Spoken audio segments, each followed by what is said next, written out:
kami akan menyampaikan terkait dengan peristiwa tertangkap tangan terduga pelaku tindak pidana korupsi terkait impor barang di Direktorat Jenderal Bea Cukai. Pada hari ini Kamis tanggal 5 Februari 2026, KPK akan menyampaikan informasi lengkap terkait peristiwa tertangkap tangan para terduga pelaku tindak pidana korupsi terkait importasi barang di Direktorat Jenderal Bea Cukai. Kegiatan tertangkap tangan terduga pelaku tindak pidana korupsi ini bermula dari adanya laporan pengaduan dari masyarakat yang diterima oleh KPK, kemudian ditindaklanjuti, dan hal ini juga sebagai bentuk kontribusi konkret dan dukungan publik dalam rangka pemberantasan tindak pidana korupsi. Karena tentunya korupsi menjadi pemberantasan tindak pidana korupsi menjadi tanggung jawab kita bersama, termasuk juga adanya peran serta masyarakat. Bahwa kemudian pada hari Rabu tanggal 4 Februari 2026, tim KPK bergerak secara paralel ya di beberapa lokasi di wilayah Jakarta dan Lampung. Jadi secara bersama-sama ada yang di Jakarta, kemudian juga ada yang berangkat ke Lampung untuk mengamankan 17 orang yang diamankan dalam tertangkap tangan ini. Yang pertama adalah saudara RJL selaku Direktur Penindakan dan Penyidikan Direktorat Jenderal Bea dan Cukai P2 DJBC periode 2024 sampai dengan Januari 2026. Jadi yang bersangkutan baru pindah ke Lampung. Yang kedua, saudara SIS selaku Kepala Subdirektorat Intelijen Penindakan dan Penyidikan Direktorat Jenderal Bea dan Cukai atau Kasubdit Intel P2 DJBC. Yang ketiga, saudara ORL selaku Kepala Seksi Intelijen Direktorat Jenderal Bea dan Cukai Kasih Intel DJBC. Yang keempat, saudara AND selaku Ketua Tim Dokumen Importasi PTBR. Yang kelima, saudara DK selaku Manajer Operasional PTBR. Yang keenam, saudara IK selaku Driver saudara ORL. Yang ketujuh, saudara DD Driver saudara ORL. Yang kedelapan, saudara FLR yaitu pegawai DJBC. Ya. Yang kesembilan, saudara ADT pegawai DJBC juga. Kemudian ke-10 saudara GIL pegawai DJBC. Yang ke-11 saudara ANT selaku saudara dari saudara ORL. 12 SLS pegawai DJBC. 13 BY pegawai DJBC. 14 CM pegawai DJBC. 15 AND dari PTBR. 16 saudara YHN dari PTBR dan 17 saudara DD dari PTBR. Selain itu, tim KPK juga mengamankan barang bukti dari kediaman RJL, ORL, dan PTBR serta lokasi lainnya. Ini karena ini ada beberapa lokasi ya, safe house gitu ya, yang diduga terkait dengan tindak pidana ini dengan total 40,5 miliar. Dengan rincian sebagai berikut. Uang tunai dalam bentuk rupiah sejumlah 1,89 miliar. Uang tunai dalam bentuk dolar Amerika sebanyak 182.900 US dollar. Kemudian uang tunai dalam bentuk dolar Singapura sejumlah 1,48 juta Sing dollar. Uang tunai dalam bentuk yen Jepang sejumlah 550.000 yen Jepang. Kemudian logam mulia seberat 2,5 kilo atau setara dengan 7,4 miliar. Kemudian logam mulia seberat 2,8 kilogram atau setara 8,3 miliar. Kenapa ini dipisah? Karena ini ada dari dua tempat gitu ya. Ya, kalau ditotalkan berarti 5,3 kilo. Ya, seperti itu. Dan terakhir, 1 jam tangan mewah senilai 138 juta rupiah. Adapun konstruksi perkaranya adalah sebagai berikut, bahwa pada bulan Oktober 2025 terjadi permufakatan jahat antara ORL SIS dan para pihak lainnya dengan JF, AND, dan DK untuk mengatur perencanaan jalur importasi barang yang akan masuk ke Indonesia. Jadi yang ada permupakatannya itu di jalurnya. Jadi di Bea Cukai itu ada 2 jalur. Ada jalur merah, kemudian ada jalur hijau. Nanti itu yang permupakatkan di antara mereka. Nih, jadi antara tadi perusahaan BR, pihak perusahaan BR dengan pihak oknum dari DJBC. Berdasarkan peraturan Menteri Keuangan telah ditetapkan 2 kategori jalur dalam pelayanan dan pengawasan barang-barang impor untuk menentukan tingkat pemeriksaan sebelum dikeluarkan dari kawasan kepabeanan. Jadi sebelum masuk ke negara kita dijual secara bebas atau disebarkan secara bebas. Nah, masuk dulu melalui pengawasan itu di kepabeanan. Ya, ini jalur hijau yang merupakan jalur pengeluaran barang impor tanpa pemeriksaan fisik barang. Jadi kalau dinyatakan ini misalkan masuk jalur hijau, ya sudah nggak diperiksa gitu, seperti itu. Ini yang karena memang mungkin bukan barang-barang berbahaya dan lain-lainnya ya. Kemudian yang jalur merah yaitu dengan pemeriksaan fisik barang. Jadi perbedaan 2 jalur tersebut. Selanjutnya FLR menerima perintah dari ORL untuk menyesuaikan parameter jalur merah dan menindaklanjutinya dengan menyusun rule set pada angka 70%. Ini di set up-nya di jalur merah ini kan nanti masuk ke alat pemindai ya. Pemindai gitu ya, atau mesin pemeriksa barang masuk. Nah, X-ray ya seperti itu. Nah, ini udah di setting gitu ya, di 70%. Kemudian data rule set tersebut dikirimkan oleh Direktorat Penindakan dan Penyidikan ke Direktorat Informasi Kepabeanan. Jadi ada beda direktorat nih. Tadi ada penindakan dan penyidikan, ini kalau yang mengurusi masalah nanti lewat jalur gitu ya, seperti itu, peralatannya itu di Direktorat IKC, Informasi Kepabeanan dan Cukai.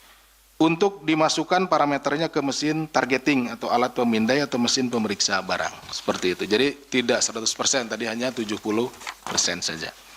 Dengan pengkondisian tersebut, barang-barang yang dibawa oleh PT BR diduga tidak melalui pemeriksaan fisik, sehingga barang-barang yang diduga palsu, KW, dan ilegal bisa masuk ke Indonesia tanpa pengecekan oleh petugas Bea dan Cukai. Bisa dibayangkan rekan-rekan bahwa dengan adanya permupakatan jahat di antara mereka, barang-barang yang masuk ke kita itu tidak melalui pengecekan, sehingga ini tentu akan merugikan perekonomian kita ya, karena UMKM dan lain-lain kan, yang seharusnya barang-barang itu tidak boleh masuk, ya misalkan barang-barang yang KW dan lain-lain, ternyata ini masuk, mengganggu pasar nasional, seperti itu. Setelah terjadi pengkondisian jalur merah tersebut, terjadi beberapa kali pertemuan dan penyerahan uang dari pihak PT BR pada oknum di DJBC dalam periode Desember 2025 sampai dengan Februari 2026 di sejumlah lokasi. Ini yang baru tercapture sama kita ya dalam tempo 1 kali 24 jam ini, dan informasi yang ada dari Desember 2025 sampai dengan Februari, berarti hanya 3 bulan, Desember 2025, Januari 2026, dan Februari 2026.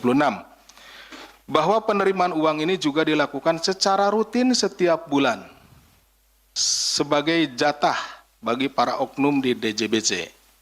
Nih bayangkan, ini baru 3 bulan aja, nah tadi kan jumlahnya udah sekian ya, apalagi dihitung mundur gitu ya, berapa bulan ke belakang, seperti itu. Berdasarkan kecukupan alat bukti dalam dugaan tindak pidana korupsi, suap, dan penerimaan lainnya, gratifikasi, karena ini nanti dari jumlahnya yang jatah per bulan, setelah dihitung itu ada kelebihan, makanya di sini ada kita masukkan pasal gratifikasi ya. Di lingkungan Dirjen Bea dan Cukai tersebut, maka KPK menaikkan perkara ini ke tahap penyidikan, serta menetapkan 6 orang sebagai tersangka. Jadi tadi dari 17 orang yang dibawa ke sini untuk dimintai keterangan, kemudian setelah dilakukan pemeriksaan, permintaan keterangannya, itu setelah melalui proses ekspos, baik pada tingkat kedeputian maupun ekspos pada tingkat pimpinan, gitu ya. Ini dengan memperhatikan kecukupan alat bukti, maka ditetapkan 6 orang sebagai tersangka, yaitu Saudara RZL, Direktur Penindakan dan Penyidikan Direktorat Jenderal Bea dan Cukai periode 2024-2026. Saudara SIS selaku Kepala Subdirektorat Intelijen Penindakan dan Penyidikan Direktorat Jenderal Bea dan Cukai. Saudara ORL selaku Kepala Seksi Intelijen Direktorat Jenderal Bea dan Cukai. Ini dari pihak DJBC-nya. Kemudian dari pihak PTBR-nya, dari swastanya. Saudara JF selaku pemilik PTBR, kemudian Saudara AND selaku Ketua Tim Dokumen Importasi PTBR, dan Saudara DK selaku Manajer Operasional PTBR. KPK selanjutnya melakukan penahanan terhadap 5 tersangka untuk 20 hari pertama sejak tanggal 5 Februari sampai dengan 24 Februari 2026. Penahanan dilakukan di Rumah Tahanan Negara Rutan Cabang Gedung Merah Putih KPK. Nah, mungkin ada pertanyaan dari rekan-rekan, yang ditetapkan 6, yang ditahan 5. Kemana satu lagi? Kan gitu kan? Ya, satu lagi pada saat kita akan, teman-teman di lapangan akan melakukan tangkap tangan, itu Saudara JF melarikan diri. Sekaligus pada kesempatan kali ini saya menghimbau, ya, kami dari KPK menghimbau kepada Saudara JF atau kepada seluruh masyarakat yang mengetahui keberadaannya segera untuk menyerahkan diri, ya, pada yang bersangkutan. Kemudian terhadap JF nih di sini kita juga sudah mengajukannya surat pencekalan untuk luar negeri dan lain-lainnya. Kemudian juga kita sudah menerbitkan surat perintah penangkapan untuk yang bersangkutan, dan kalau sampai ini nanti juga tentunya kita akan terbitkan juga daftar pencarian orang terhadap yang bersangkutan. Atas perbuatan terhadap Saudara RZL, SIS, dan ORL selaku penerima disangkakan melanggar pasal 12 huruf A kecil dan huruf B kecil Undang-Undang 31 tahun 99 yunto pasal Undang-Undang nomor 20 tahun 2001 dan pasal 605 ayat 2 dan pasal 606 ayat 2 yunto pasal 20 dan pasal 21 Undang-Undang nomor 1 tahun 2023 tentang KUH pidana. Jadi ini ada penyertaan, ya, pasal 20 dan 21. Sementara Saudara JF, AND, dan DK selaku pemberi disangkakan melanggar pasal 605 ayat 1A dan B dan 606 ayat 1 Undang-Undang nomor 1 tahun 2023 tentang KUH pidana. Selain itu terhadap Saudara RZL dan Saudara SIS dan Saudara ORL, ini dari DJBP, ya, DJBC, disangkakan melanggar pasal 12 huruf B besar Undang-Undang 31 tahun 1999 yunto Undang-Undang nomor 20 tahun 2001 yunto pasal 20 yunto pasal 21 Undang-Undang nomor 1 tahun 2023 tentang KUH pidana. Ini pasal gratifikasi. Kami juga ingin menyampaikan bahwa Bea Cukai merupakan garda terdepan dari negara sebagai palang pintu atau pintu masuk, ya, untuk mengawasi arus barang lintas batas dalam melindungi kepentingan nasional tentunya. Ketika banyak barang-barang yang masuk yang tidak seharusnya masuk dan itu akan mengganggu UMKM dan perekonomian negara, maka sangat disayangkan jika hal tersebut terjadi. Dan tentunya untuk memastikan penerimaan negara dari sektor kepabeanan sesuai dengan ketentuan. Memasukkan barang impor tidak sesuai prosedur dan ketentuan merupakan bentuk pelanggaran terhadap kepentingan negara dan ekonomi masyarakat karena secara langsung berdampak pada para pelaku usaha mikro kecil dan menengah atau UMKM yang seharusnya mendapatkan perlindungan dari negara. Peredaran barang impor yang tidak sah juga bertentangan dengan visi dan misi Bapak Presiden yang menempatkan penguatan ekonomi rakyat sebagai prioritas khususnya melalui perlindungan dan pemberdayaan UMKM sebagai tulang punggung ekonomi nasional. Tindakan tersebut sekaligus melemahkan daya saing produk dalam negeri, mengancam keberlangsungan usaha masyarakat, serta menghambat upaya negara dalam menciptakan lapangan kerja dan pemerataan kesejahteraan. Oleh karena itu, penindakan yang dilakukan oleh KPK ini merupakan bagian dari upaya dalam mewujudkan tata kelola pemerintahan bersih dan berpihak pada ekonomi masyarakat, sekaligus mendukung peningkatan penerimaan negara secara berkelanjutan. Kami juga ingin menyampaikan ucapan terima kasih kepada semua pihak yang telah membantu kami dalam pelaksanaan kegiatan tertangkap tangan ini, tentunya yang memberikan informasi maupun memberikan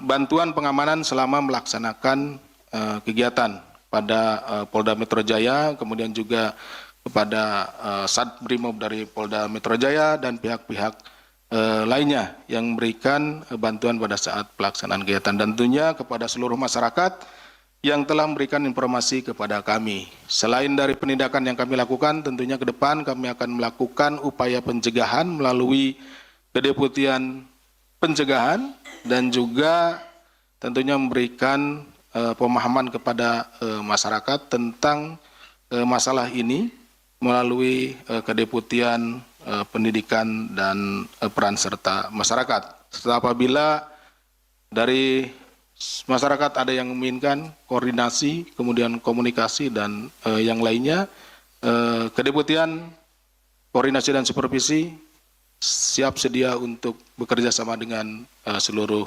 stakeholder dan juga masyarakat. Demikian yang bisa kami sampaikan. Terima kasih.